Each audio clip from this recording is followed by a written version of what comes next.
What is up, everybody? Welcome to episode 30 of Beyond the Finish Line, a running podcast that dives deep in the stories that transcend far beyond the distance. I am your host, Joe Hardin. I'm a passionate trail runner myself. Whether you're an elite, a back of the pack grinder, or somewhere between, this is your space to learn, grow, and get inspired. Today we have Mandy Mullen. Um, Mandy is an ultra runner, a race director, a community builder, the driving force behind Windsor Race Series. What started as a small run group in Colorado has evolved under Mandy's leadership into a thriving race series. Mandy is a two-time Leadville 100 finisher. Cruel Jewel, which I heard is like a really brutal race, something I've got on my list. So I'd like to hear a little bit about that from Mandy. A certified running coach, founder of Windsor Gives, a charitable organization that's turning miles into meaningful impact. Mandy isn't just building finish lines; she's building a community. So I am really stoked to have her on. But real quick, friends of the pod, let's get a little housekeeping out of the way. Your support means everything to me and everybody at the EAPN. So if you feel so inclined, do us a huge favor. Smash that subscribe button, follow, share, rate. Something really cool that Spotify is doing now, you can comment on the podcast. That's huge for engagement. It helps boost us on the algorithm. And I think it's really cool. It gives us a chance to like continue on the conversation in that like format. So please do so. It's much appreciated. So without further ado, let's bring Mandy forward for this great conversation. Hi, Hey, how's it Joe. Thank going? you for the very kind introduction. Great. How are Yeah, you? good. So thank you so much for coming on the podcast. I know we tried this before. You're super busy, so it means a lot to me for you to take time. I know you said you just rolled in too, so it means a lot to me that you came on the podcast. So that's really cool to carve out some time to chat with me about running or whatever we want to talk about here.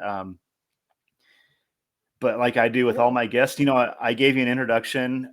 You're a lot of things, but I would like to give you some time. Maybe tell us about Mandy, like beyond the running and the miles and all that stuff. Maybe like who is Mandy Mullen? Yeah. So you might have just heard in the background one of my kids just walked in the door. So I'm also a mom. I am a Colorado native, born and raised in Brush, Colorado. Go Beat Diggers. Um, And yeah, I have lived in Colorado my whole life. Did a short stint in Biloxi, Mississippi for my husband's school in the Colorado National Guard for some cross training, and then decided let's go back to Colorado and probably never want to live anywhere else again because I think this is the greatest state ever. Yeah, but I got into running later in life, early 20s, I guess. I wasn't a big runner in high school or college or anything, but running, I think, just kind of found me, and more probably the running community found me. And I just wanted to give back and be a bigger part of it. And fast forward, I literally just walked in the door. I missed our podcast earlier last week because I was just rolling into Silverton to volunteer for Hard Rock, and I couldn't get my internet set up, and it was the whole thing. So yeah, I'm really busy. I'm always juggling all of the things it feels like, and trying to do a million things at once. Um, but yeah, I like you said, I'm a race director, so mostly kind of community-based races, 5K to marathons, now ultra marathons, and then two point-to-point cross-state relay races. So I do my best to try to juggle duties as a mom, as a wife, as a friend, a community builder in the small business community in Windsor, along with training and running and race directing. And it's never balanced actually, ever, but everything just kind of has its season and give and take when you can. Yeah, that's awesome. Yeah, balance is so tricky, right? I like to ask everybody, like, and I guess maybe I can ask you at the end of the podcast, like, kind of how you balance all those things. That I think sometimes I ask for myself. It's like I don't think there really is a balance. It's like I think you have to like kind of grease the squeakiest wheel, and then kind of learn to like adapt and move on. I don't know if you agree with that, but that's kind of I don't know if I it's perfect, totally but that's how agree. I yeah that's how I've been getting through it all. Like yourself, I mean, you're a podcast host too. You do so many things. I didn't even touch on that. So, which I like the Yes. pod, by the way. I was sharing with you Thank earlier how you. I was listening to uh, your recent episode with Shay Aquilano, and she's from Indiana. So Mhm. that's what made me go to that episode. Like, hey, cool, like another Indiana trail runner. And I got to see her go streaming past me at Jackson County 100K, finishing about the time that I heard that she found out she was drawn for Western States. So yeah, I'm digging the pod too. See all these things, and you are hosting a podcast or co-hosting a podcast, buckled up with Brian, right? Yeah, with Brian. Yeah, I've known Um, Brian for a while. Gosh, I think I first actually met him in person when I showed up to the USCA running conference. I wrote a course on race directing 101. I can't say it's a certification because there's no right way to race direct, but it's a course kind of on my knowledge and how I've built up my race series. And I um, wrote that and then attended the um, sorry, I've got some music playing here. I don't know what's happening, why this keeps going. 1 second, I you might can't have hear it to on my process end, so that, it's Jason. okay. Okay, you can't. I don't know why my Uh, Apple keeps on trying to play music on me. So I'll try not to interrupt you next time it happens. Anyways, yeah, I showed up to this conference and I sat down and this guy was like, "What's up, Mandy?" And I was like, "Should I know you?" And turns out like we followed each other on social media and he knew me from social media and I was like, "Oh yeah, I've seen your pictures." So anyways, I became friends with Brian several years ago and then I listened to his podcast a little bit, and Simon was his podcast co-host. And Simon this year decided to turn his focus on his racing. He races like 100 yeah, miles every month. It seems like he's every so month, busy, right? and Yeah. so I think between focusing on his time on his family and work, he took a step back from the podcast. And Brian invited me to test it out, and that's it. So I've been co-hosting now for I don't even know how long, a couple of months, I guess. But it's been a blast. It's really fun to get to talk to people and see the world from a different perspective and hear stories like Shay and other people we've interviewed. It's been a blast to kind of, it's like a breath of fresh air to, similar to like volunteering at a race, to take like your running hat off or also your race director hat off and just get to be in the community in a different way. So I'm falling in love with that part of my career and running passion right now. Yeah, absolutely. Yeah, it's like all those things are like you get to still kind of be in a space, but you don't have to, actually participate. It's like a bucket filler, but you still get to kind of be, and you get to meet so many cool people volunteering and podcasting. Like some of the some of the best people I've met through this platform and like in volunteering at races, outside of running them. When you're running them, you know how it is. You're kind of, at least I am. You don't always get to see, maybe some of the front of the pack people or whatever. But it's kind of cool to get to meet people from like all sides of the front of the pack to the back of the pack. Like in the podcast, it's been like my favorite thing so far Yeah, about that's a that. good point. I hadn't thought about that because, like you said, us back of the Packers, those finishers are flying by us. Yeah, We yeah, don't get to yeah, talk to them then, but if we host a podcast and invite them on, then they'll be sure to chat with us or go volunteer and find a race yeah, that they're volunteering at. And I was sharing with you and Jason before that I got the chance to talk to Tara this weekend, and that just would never happen in real life if we all show up to races and volunteer. We get a chit chat and share stories and I don't know, that's just so a cool. different environment than on the course. Yeah. Yeah, like I think Tara Dower might be like one of my trail running heroes. Like what was cool is while she was running Western States, she like shared her playlist for Western States. So there was a few of us that were like listening to her playlist while she was running it. It was really cool, like some of the music she shared. But that's really cool. You got to meet her. So that's yeah, it'd be I probably wouldn't know what to say to Tara Dower. I'd probably like kind of fanboy out a little bit, but that's really cool. You get to like run into Tara Dower at Hard Rock. That's really cool.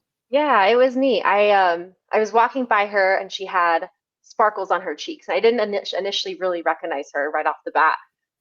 It was we were all very sleep deprived. It was I don't even know. I guess it was the day of the finish, maybe. Gosh, who knows what day it was? I'm getting really confused on it. Anyways, she had sparkles on her face. And I was like, I like your sparkles. And she was like, thanks. I got them from a girl at I was volunteering out in Uray And so we started talking, and it was really cool too, because she showed up the day before trying to run. She was first on the wait list.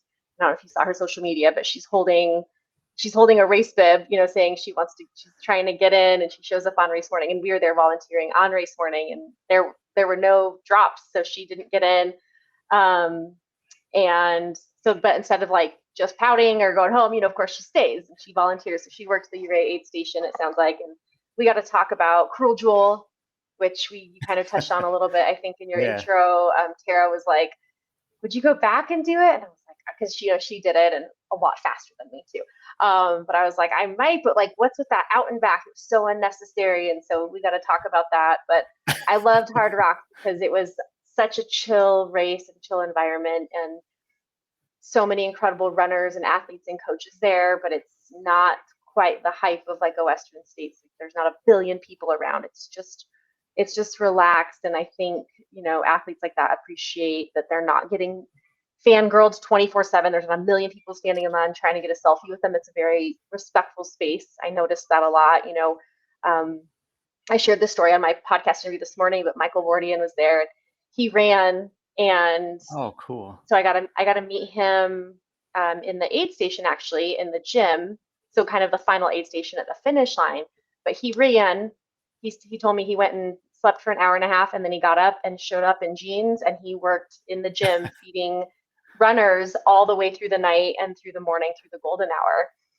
So I Wow, was that's so there cool. working the timing, and there's a bunch of other volunteers there, feeding athletes. But instead of going and resting, Michael's like, "No, I'm here for this. Like, this community means everything to me, and this is what I live for." So he's, exhausted. He just crushed the Hard Rock 100, and then here he is after 1 hour of sleep in volunteer mode, taking care of everyone through golden hour, flipping burgers and mopping the floor. It was just so cool to see. Even no one's bugging him. He just gets to be in his element. And that's kind of how a lot of athletes were this weekend. So just kind of more tested why I love the space and Yeah, that says a trying to be lot a part of about it. like the kind of people that do that. Like the fact that he would show up and like even when he's done, like kind of chill out and volunteer. That's really cool. I guess it just shows you like the caliber of people that like take like occupy trail running. That's really neat. Yeah. That's Yeah. pretty rad. How did you get into it, Joe?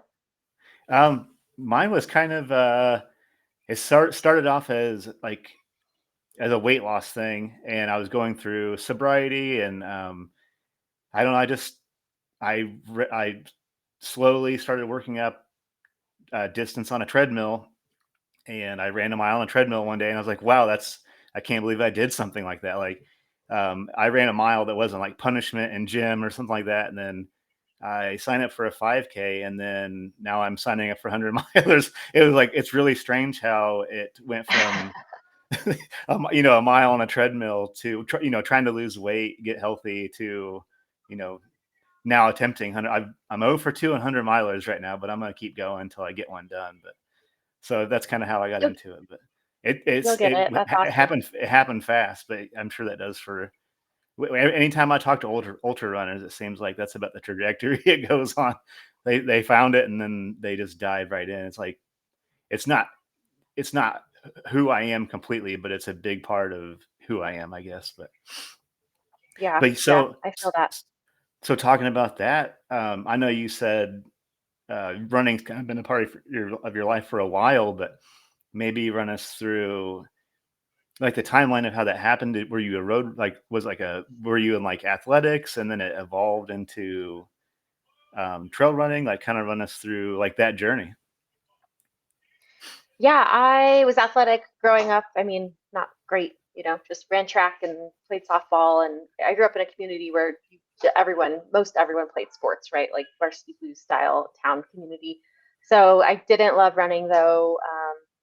Ran after college. My husband and I started running, like kind of to your point, to get into shape, and he enjoyed it way faster than I did. I didn't really love it. I didn't catch the bug. I saw it as a means to fitness for sure, and but it worked. Like I ran 5Ks and 10Ks and a couple of halves, and really probably dove into it. I was inspired to try to qualify for Boston after we went Okay. when Nick ran.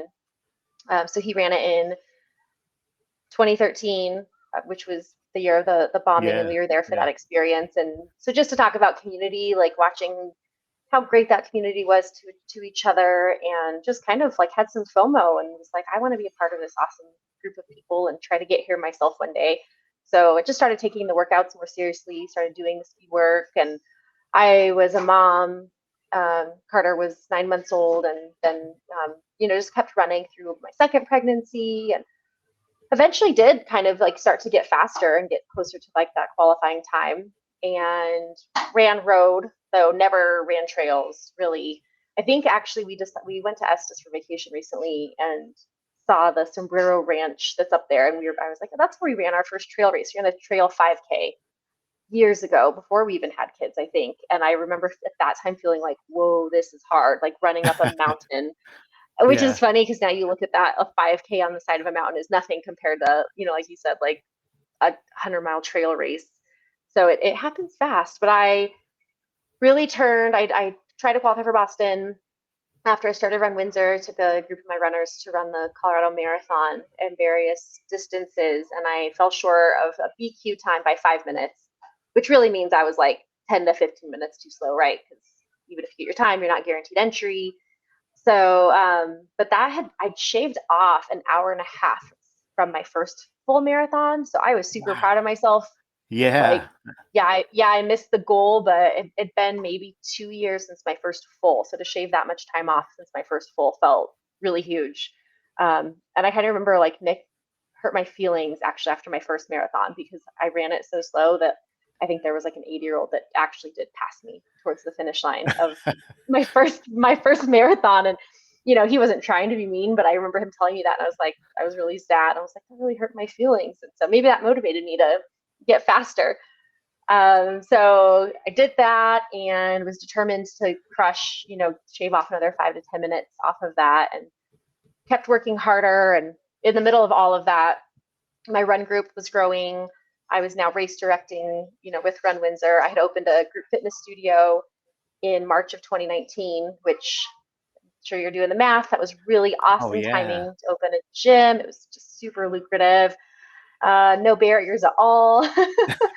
um, but Just I was also working really hard on my fitness. And by March of 2020, everything looked awesome. Like 2020 looked so great. Like we hit all my runners. We'd signed up for so many races for the next year.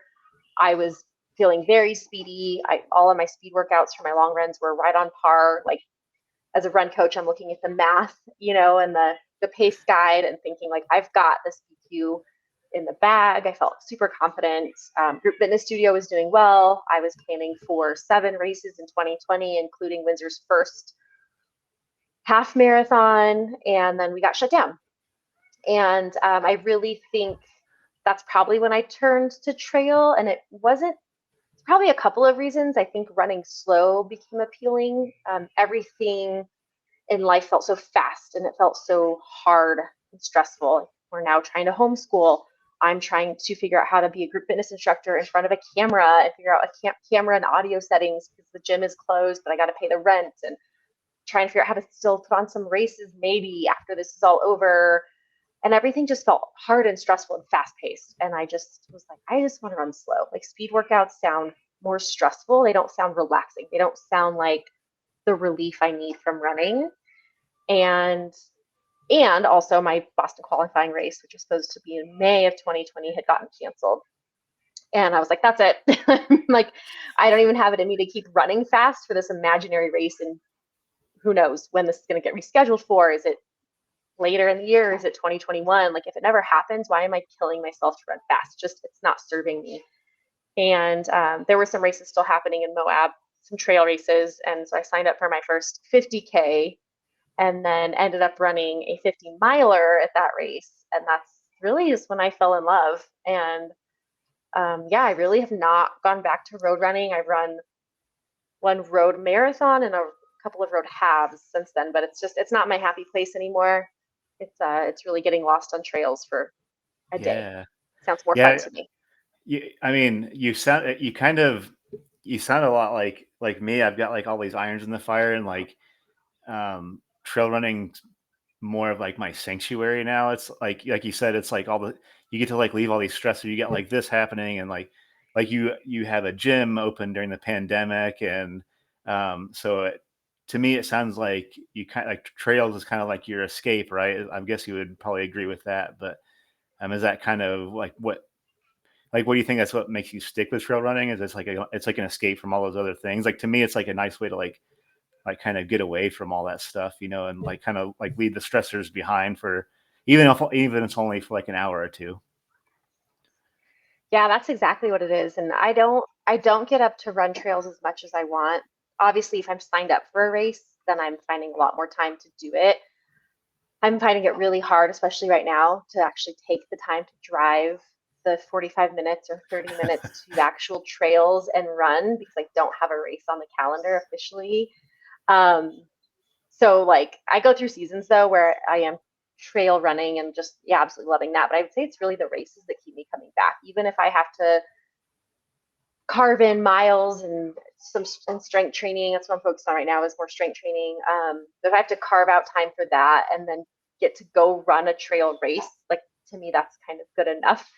It's that Yeah. experience of just being in the race environment on trails. I just did the Leadville Marathon a couple weeks ago, and I would say my body wasn't super trained for the trail for the Leadville Marathon because I haven't been running a lot of trails recently, but it's fine. It's great. Like I'm happy to do it if I'm moving slow and having to power walk the uphills, but I get to sprint downhill. I'll do that. I'll do that all day, every day. And I like that the pressure is removed from the competition piece. And I think you have to be, depending on where you're at, like I've run my first 50 miler, I ran pretty fast. Like I feel like I really crushed it in my mind for my first 50. And I think my time was around 9 hours or 10 hours in Moab for the arches. And I Oh was wow. like, oh, I'm like this is kind of speedy for my first 50. But I was like in really great fitness then and running a lot. And now I'm not running as much. So like my Leadville Marathon recently was 20 minutes slower than when I did it last year and the year before. But I'm okay with that. Like I had a great time, and you're in a Yeah. community of people that doesn't really matter. It's your race and it's your goal, and you have to be okay in your mind to remove that competition if that's what you need at the moment. And that's what I like about it is some people need the racing and are trying to podium, and I've had those moments where I'm trying to be fast, but I've also had these moments where it's fine to go slower and just enjoy it and just get to be in that space, and no one can call you or text you or need you. That's your only mission at the moment is just to put one foot in front of the other. And I think there's so much beauty in that. I just to spend all day doing what you love, surrounded by people that are good like that. Yeah, I totally agree with that. I don't think I can offhand remember any of my ultra times right now. Like I might for like a day or two, but then like that after that it just like escapes me. I couldn't tell you any of my finishing times. I don't think. Maybe my first 50K was maybe around 7 or 8 hours, but of Okay. course I stopped too much and just I take a lot of pictures Yeah. and like I had almost too much fun at aid stations. So I'm learning to get a little Yeah. bit quicker at getting through aid stations, but same thing. It's Yeah. like I always just kind of remember how much fun I had or like the connections I made or whatever. I take way too many pictures. Yeah. That's my issue. But Oh, I'm the same way. So many pictures and stopping to change the song if you don't like the song. Yeah. So I don't remember a lot of my times. I think we talked about this a little bit offline too, like numbers. You're talking about Nick yeah, running like across the years, and I was like, I don't remember how many miles.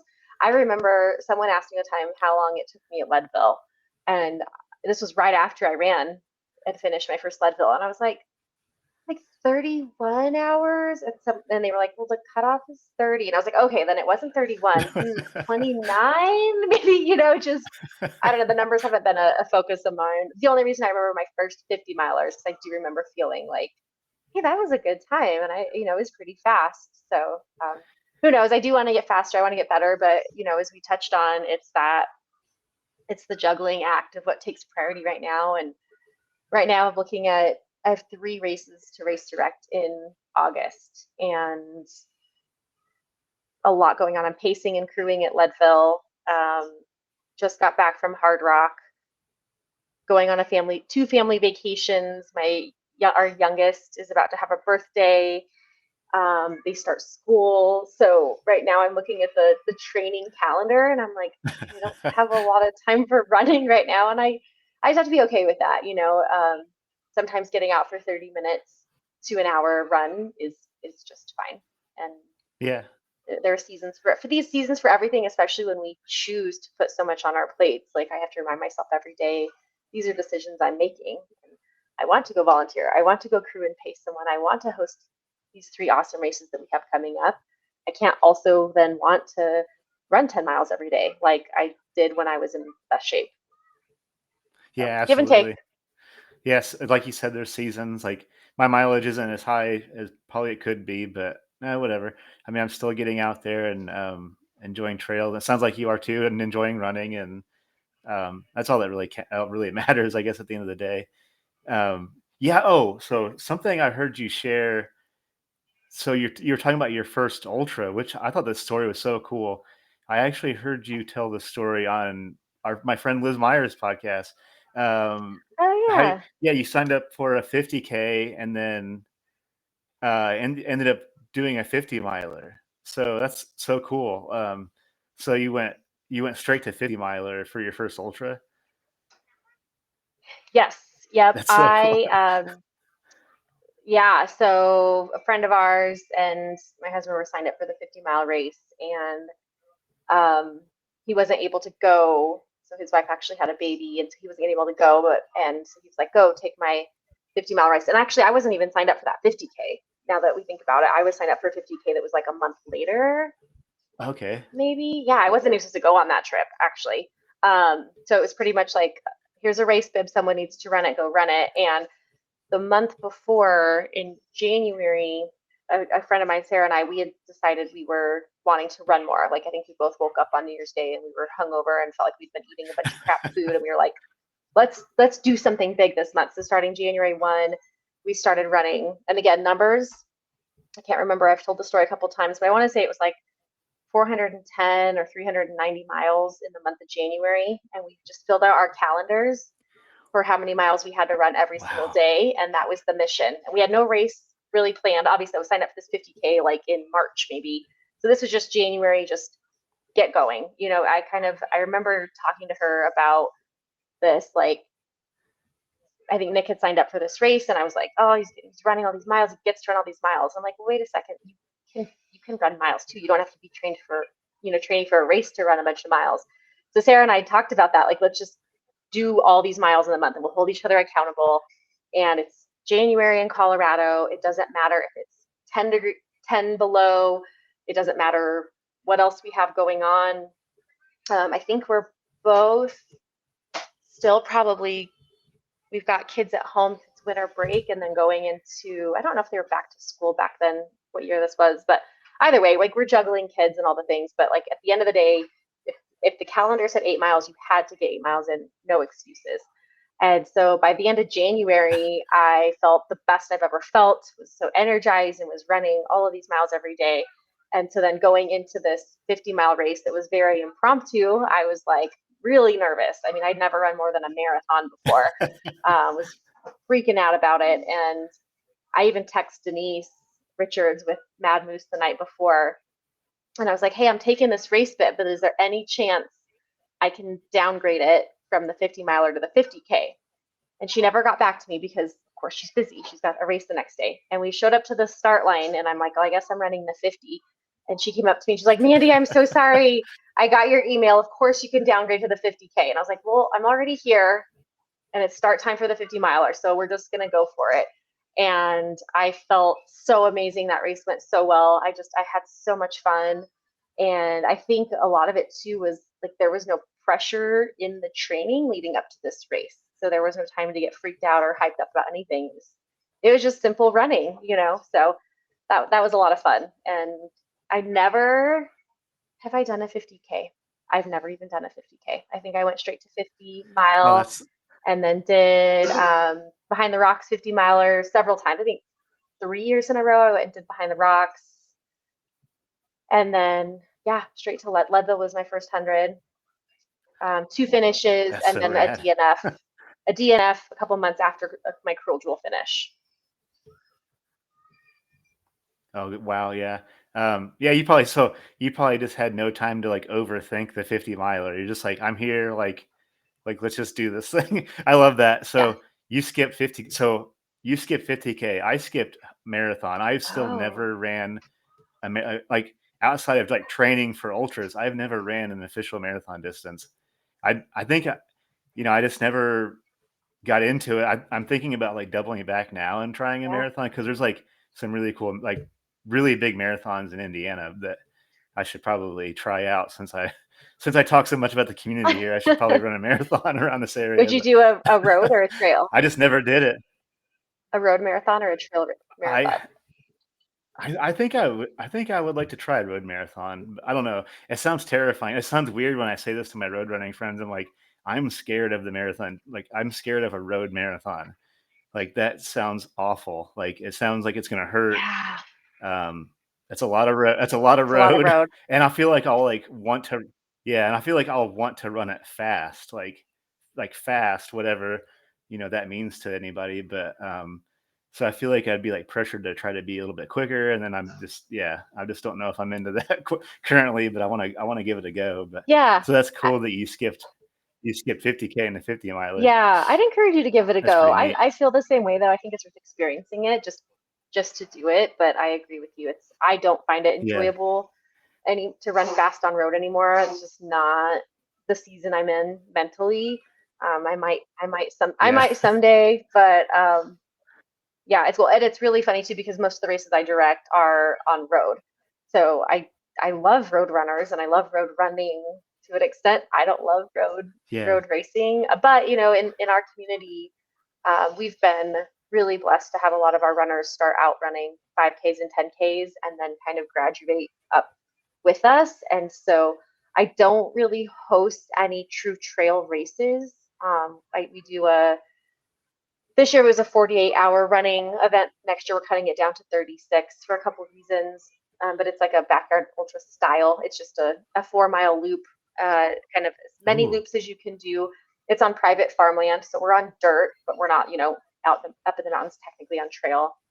But that's kind of fun because we've been able to bring that like ultra trail scene a little bit to northern Colorado, which is different. And I love doing that here because it removes some of those barriers for a lot of our runners that might not otherwise sign up to go and run in Leadville or in Moab. It puts it right in their backyard. So they get to dabble in it and then grow from there. And so, like my friend Kyle, he just went and ran the Leadville Silver Rush 50 this weekend and got a coin for the 100.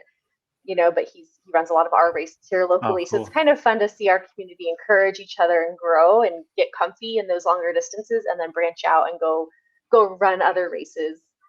And then we do a flaming foliage relays, a 165-mile race from Idaho Springs to Buena Vista.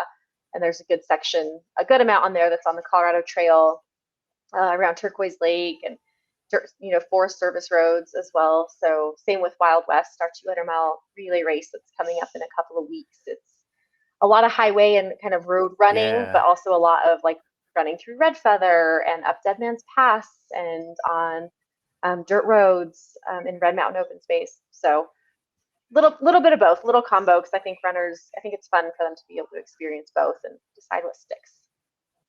yeah. Yeah, I love that you have a backyard because and what you said about it kind of removes the barriers for first time ultra runners because that's how I got my first ultra distance was I signed up for like a backyard style. Well, it was a backyard, and it just didn't seem as like scary. It was like it seemed attainable, and like like the backyard style stuff. You're like starting and stopping with other people, so it's like the vibe was just there for me that day, and so I think that's kind of cool that you set that up because I think if it wasn't for like that style of race, I might have been too intimidated to sign up for like an actual trail ultra race.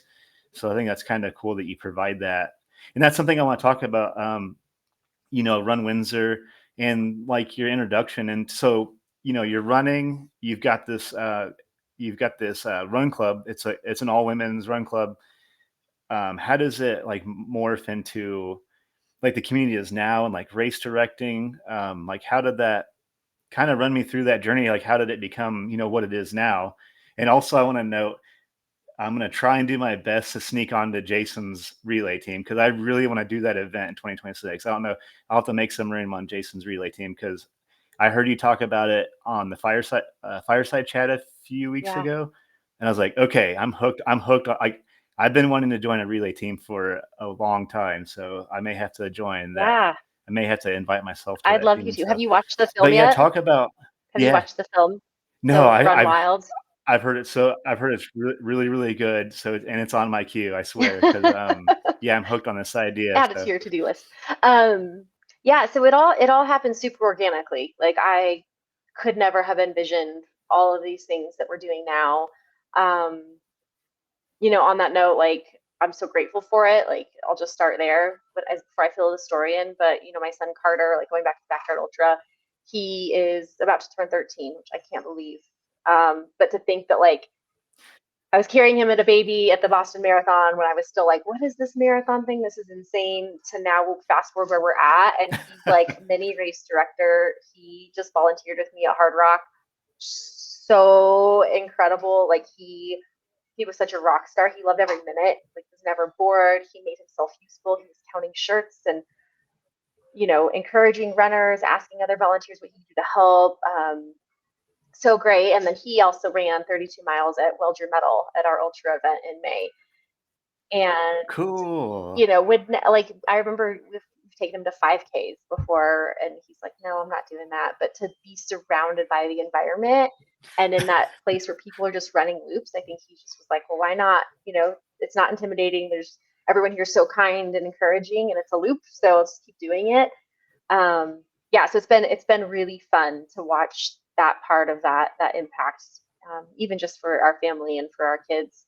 But yeah, going back to your question and how that all happened, just really didn't know what we were doing. I started the run group with another mom. Her name was Daisy, and we were just having a conversation about how hard it is to be a runner and a mom and taking care of a household. And maybe you're working a career, maybe you're just staying at home. And either way, your running goals or want of running goals might get lost in everything else we have as grown-ups and these responsibilities. So we just talked about, maybe we should start a running group. And I was becoming a certified group fitness instructor then as well. And she's like, I thought we could become run coaches. So we stumbled upon the USCA Run Coach Cert and became certified run coaches.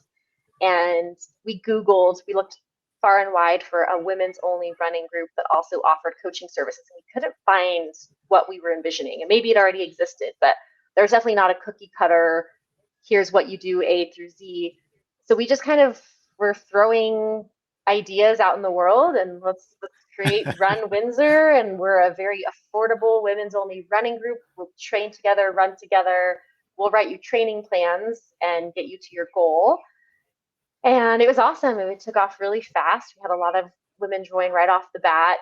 And we would travel. We went on a couple destination trips, but mostly we'd pick out like a race series here, like Colorado Marathon, for example, and together go and run 5K, 10K, half and full. Everyone's running a different distance. And while we were doing that, also kind of really leaned heavily into the community part. I have a background in marketing.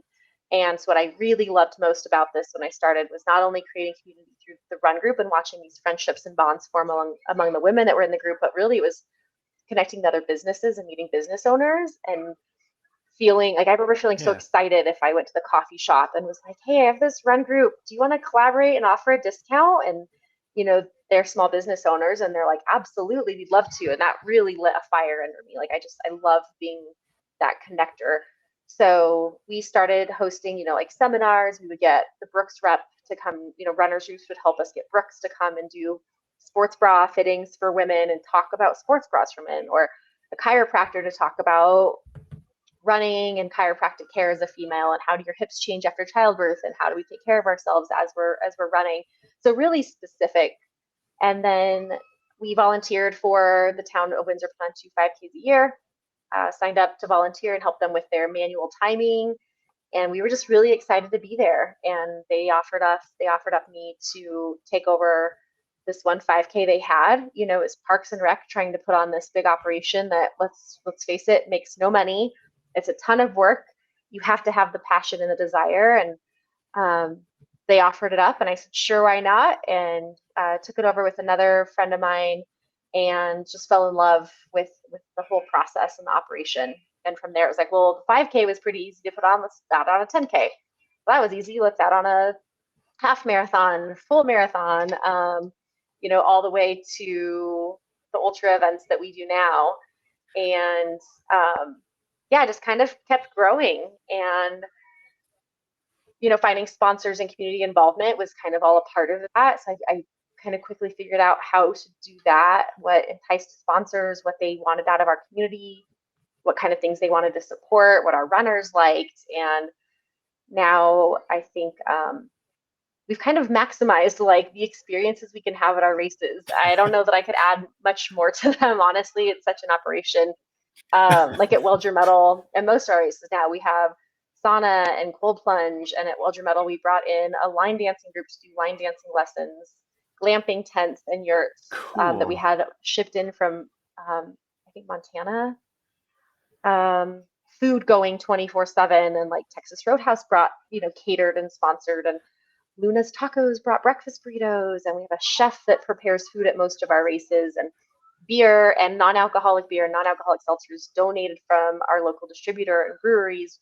We've had a brew beer for us with like an actual label with all of our runners' faces on them. So we've really cool. just kept adding and adding and adding and adding. And it's a lot of fun. It's just a cool creative space to get into. And for the running community, they expect a good race, they expect good food and good swag. And then they really love it if you just go above and beyond that. I was laughing. We have bouncy houses at almost all of our races as well. And while our parents love that, I've also heard a lot of them come to me when they go and run another race that doesn't have bouncy houses, and their kids are not happy that they've come to a race and they're like, where's the bouncy house? And they're like, not all races have bouncy houses at the finish line. So yeah, it's been a quickly evolving process. And so everything that we do, for the most part, are races that we've developed, courses that we've developed. They're all very unique in their branding and where they're located.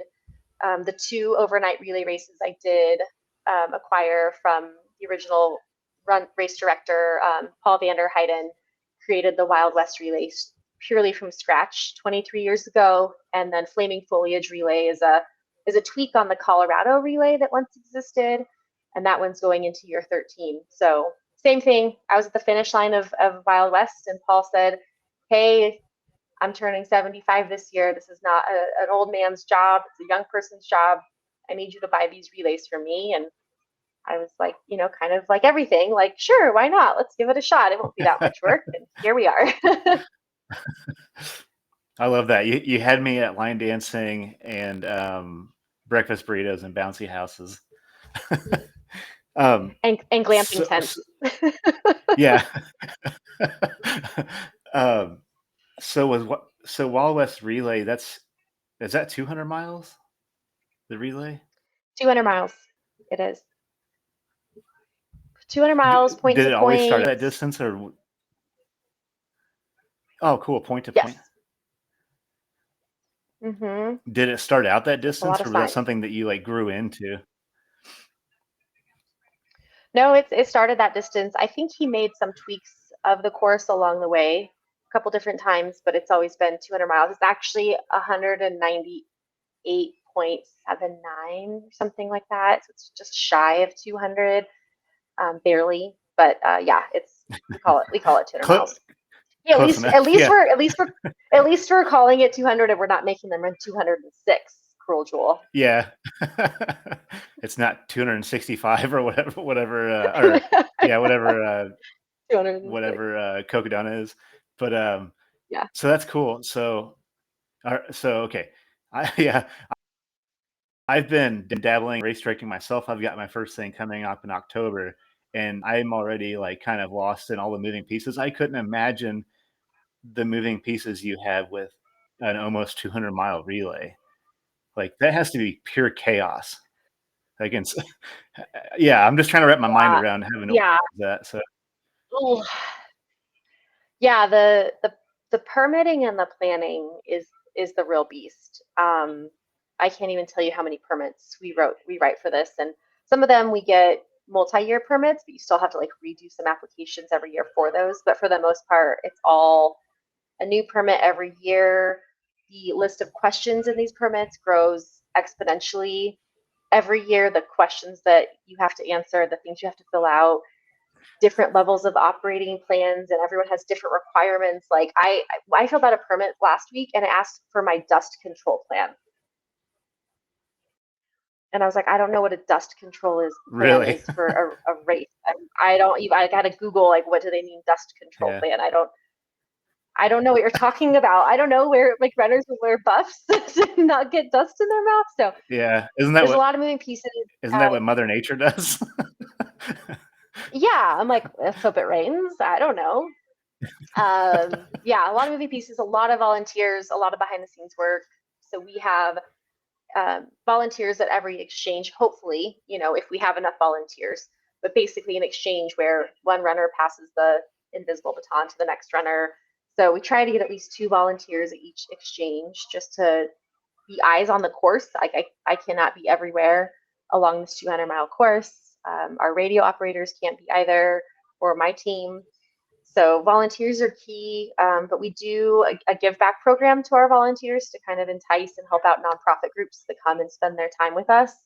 So when teams register, they pay their registration fee, and then they either commit to bringing 2 volunteers to help at different places along the course, or pay a volunteer fee that goes to the nonprofit Windsor Gives that you mentioned. So Windsor Gives Okay, kind of yeah. just serves as a pass through. So you would make your $220 donation to Windsor Gives. Windsor Gives then passes all of those funds onto the nonprofit groups that we recruit to come out onto the course. So it's a cool win-win. We're supporting nonprofits through it. Our runners get supported, and it's it helps us a little bit. But it's a lot. We have probably 100 to 150 volunteers at each of these Wow. point-to-point relays. So if you Wow. are listening and you love Colorado and you love to volunteer, we are always looking for more people on the course. Cool. Yeah. I need some reasons to go out west. So it might be either do the relay or volunteer, one of the two. I like to be there in some capacity, because this sounds really cool. So real quick, so what does Windsor Gives do actually? I was kind of wanting you to maybe tell us about that also. Yeah, that was initially a brainchild out of a request for our schools to come in and put on fun runs for the school. So we did that through Run Windsor for a year, but then quickly realized that we could add more value to that program if we could go in as a nonprofit. Like if I could request grants, request sponsorship specifically through a 501c3, that ask is so much easier if you're a nonprofit than a for-profit. So initially it was, hey, let's start a program where we just put on fun runs for kids. We don't ask the school to pay anything. No one on our team gets paid. We don't have any paid directors or administrative staff. We're volunteering our time. The school gets this service for free. The kids get to have a good time, but we can use grants and fundraising to fund race bibs and race shirts. So we've done a couple of those super successfully. Kids love it. We've gone into the school with like our arch and our timing equipment. And so when Susie does a lap, our screens tell us Susie's done 7 laps. And so then I'm on the mic like, good job, Susie, you've done 7 laps. And Susie's 6 and she's like, oh my gosh, I'm a rock star. That lady knows my name. And, so kind of give those the race day feels. And so that's kind of what started it all. And this year we actually didn't even do any of we did one, actually. We supported one fun run this year, just brought the arch out for kids to run under.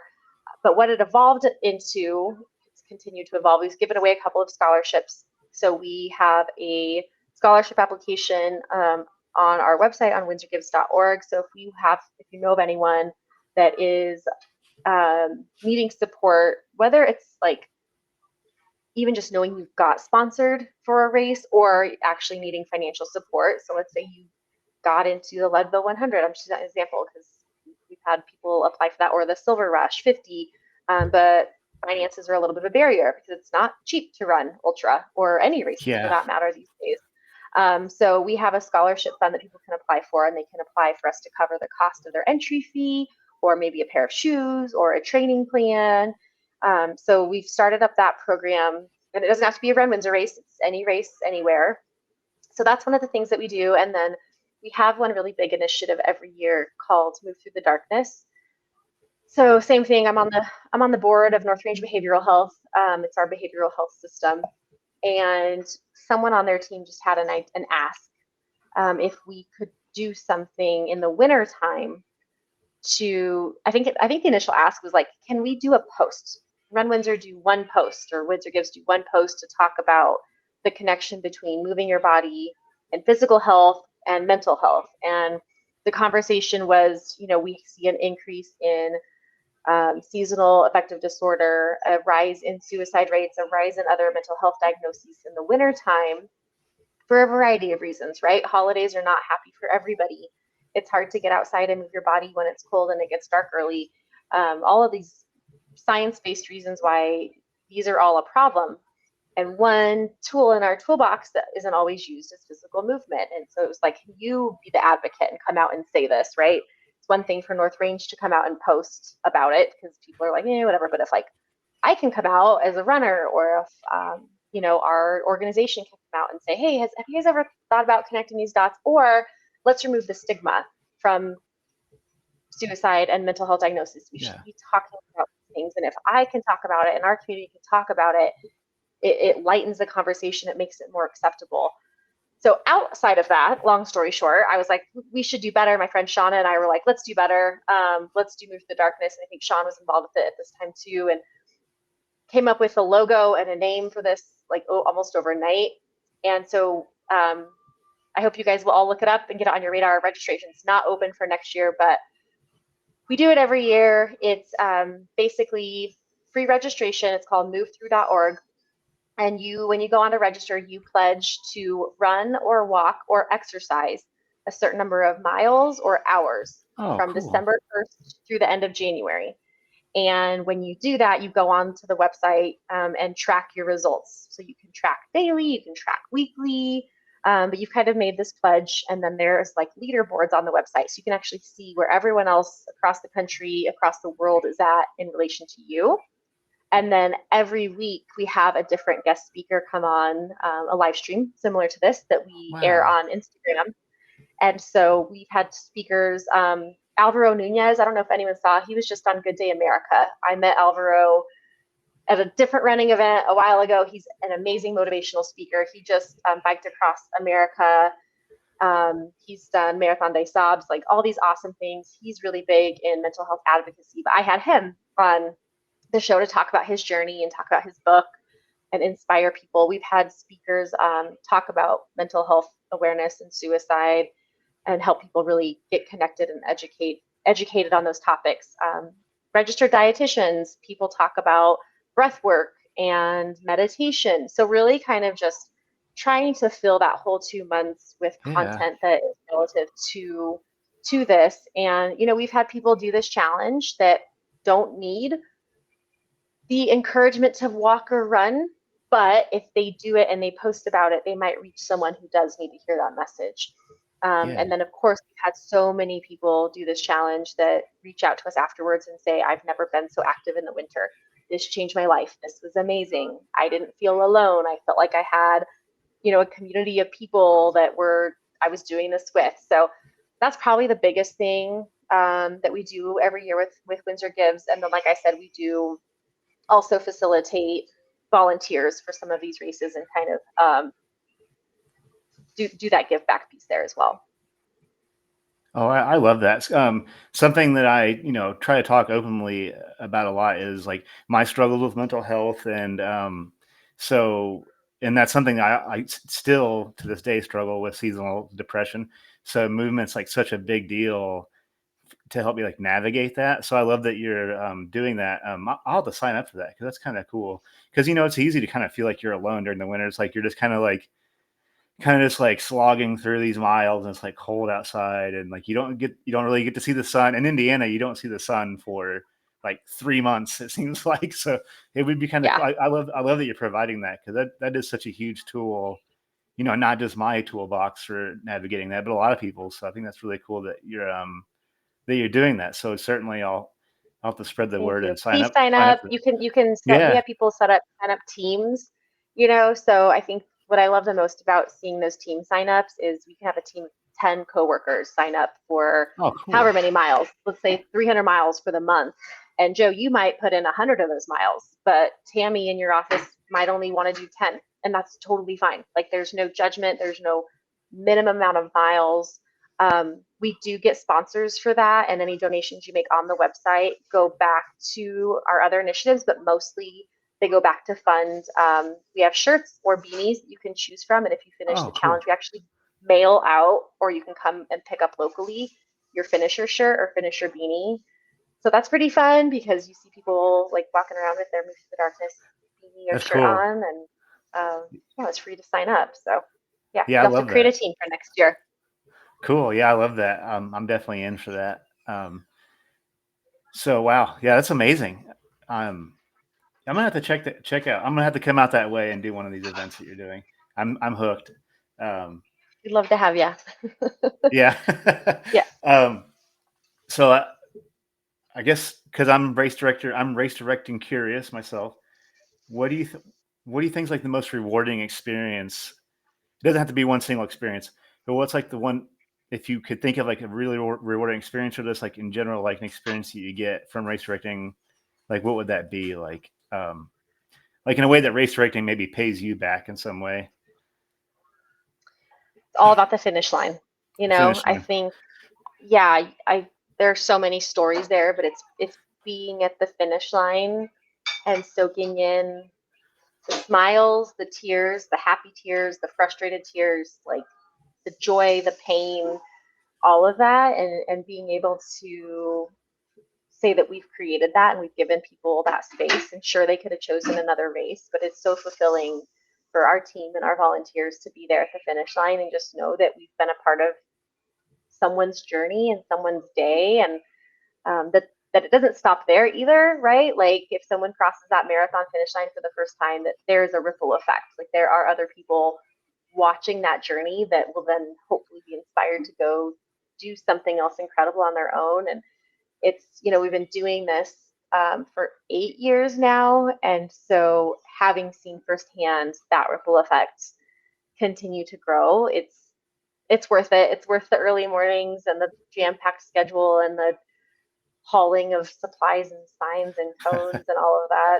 So really, we're lucky to do it. I'm lucky to be able to lead the charge there.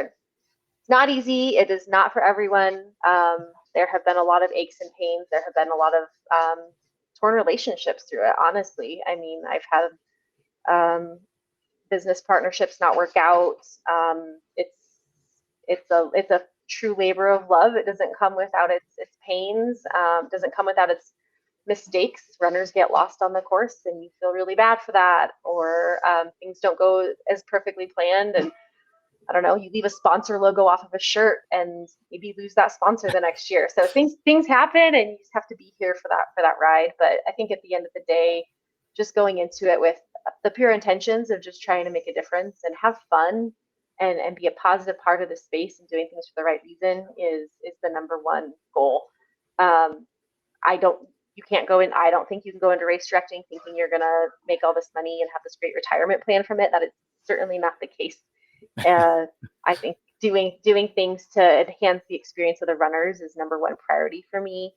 And I've learned that the hard way too. Like at first it was like, oh, those shirts are going to be too expensive, or we can't afford this, or we can't afford that. But I quickly realized that it's worth the investment. Like going the extra mile for your community, it pays off for them. They enjoy it more. They keep coming back for more, and it'll all work out.